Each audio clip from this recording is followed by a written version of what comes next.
Hello কিছু বন্ধুরা, কালকে যে আমি একটা ভিডিও দিয়েছিলাম ওই বীজতলাটার ভিডিও আবার একটা দিব। কিছু কিছু পয়েন্ট ছাড়া পড়ে গিয়েছিল, সেই পয়েন্ট নিয়ে আমি আলোচনা করব।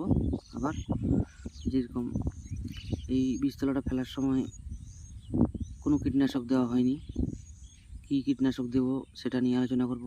চাষ কয়টা করেছিলাম, কি দিয়ে করেছিলাম সেটাও আলোচনা হয়নি, সেটাও করব। আর আপনারা দেখতেই পাচ্ছেন কালকে আর আজকে একদিনের তফাৎ। তো চলো আগে বাড়া যাক। এই বীজতলাটাতে আমি কীটনাশক দিইনি, কারণ আমি আপনাদের বলেছিলাম যে জৈবর দিকে আমি একটু করে হাত বাড়াচ্ছি। তো আমি রাসায়নিক কীটনাশক দেব না, আমি দেব জৈব ব্যাকটেরিয়া, যেটা সুডোমোনাস প্রসেস আর ট্রাইকোডার্মা ভিরিডি, আর যেটা পোকার জন্য ওটা হচ্ছে বেবিয়ানা বেসিয়ানা। এই তিনটে জিনিস আমি মোটামুটি এক সপ্তাহের মধ্যে দেব। যখন দেব একটা ভিডিও করে আপনাদের দেব, কিভাবে দিতে হয়, কিভাবে দেব সেটা আপনাদের দেখাবো।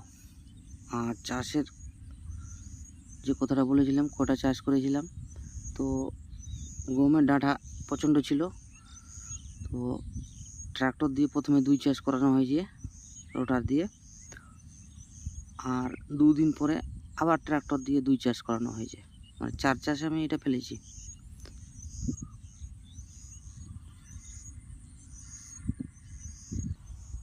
আর একটি কথা হচ্ছে, চাষি বন্ধুরা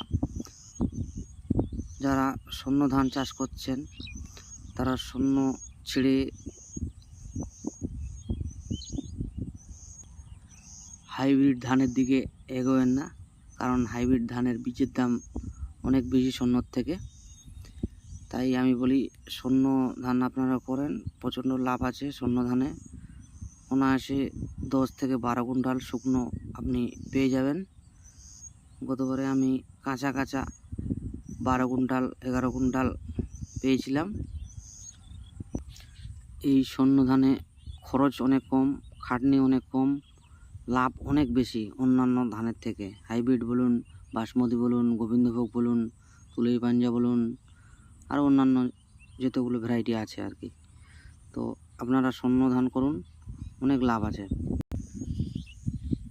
এই যে বন্ধুরা 70-29 MTU 70-29 এই যে ধানটা পাওয়া যায়, এটা আপনারা যে কোনো কোম্পানি নিতে পারেন, কোনো অসুবিধা নেই। 70-29 সব কোম্পানির একই ধান, কিন্তু কোম্পানি যখন নেয় ধানটাকে, ও নিজের মতো করে বীজটাকে শোধন করে প্যাকেটিং করা হয়। এই জন্য কিছু কিছু কোম্পানির দেখবেন একটু দাম বেশি, একটু কম, এই জন্য দামটা বেশি হয়। কিন্তু ধান 70-29 সব ধানই এক, এটা আলাদা না। 70-29 এই ধানটি যত কম দামের হোক কোনো ক্ষতি নেই, কম দামেরটাই আমার পক্ষে নেওয়াটা উচিত। কারণ এবার আমি অঙ্কুর ফেলেছি, গতবারে শক্তিমানের দাম আরও কম, শক্তিমান ফেলবো।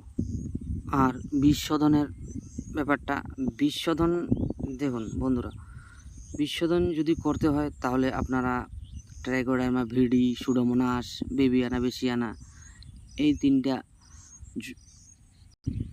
ব্যাকটেরিয়া দিয়ে আপনারা বীজটাকে শোধন করতে পারেন। কিন্তু অযথা রাসায়নিক কোনো ফাঙ্গিসাইড, ইনসেকটিসাইড দিয়ে বীজটা শোধন করার কোনো দরকার নেই, কারণ এগুলো একটা রিসার্চ ভ্যারাইটি, এদের বীজ শোধন করাই থাকে।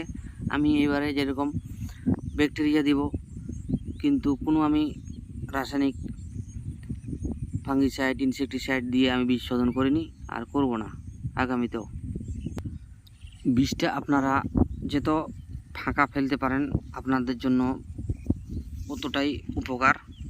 কারণ হচ্ছে বীজটা যত ফাঁকা ফাঁকা হবে, মানে খুব ফাঁকা না একদম, যে একদম বীজ তোলাটা খুব বাজে লাগছে দেখতে, তোলার ব্যাপার আছে, একটা তোলা তো সম্ভব না, মানে একটু 1 ইঞ্চি যদি ফাঁকা হয় এরকম যদি ফেলতে পারেন, 1 ইঞ্চি 1/2 ইঞ্চি, তাহলে আপনার কি হবে, গাছটা খুব মোটা হবে।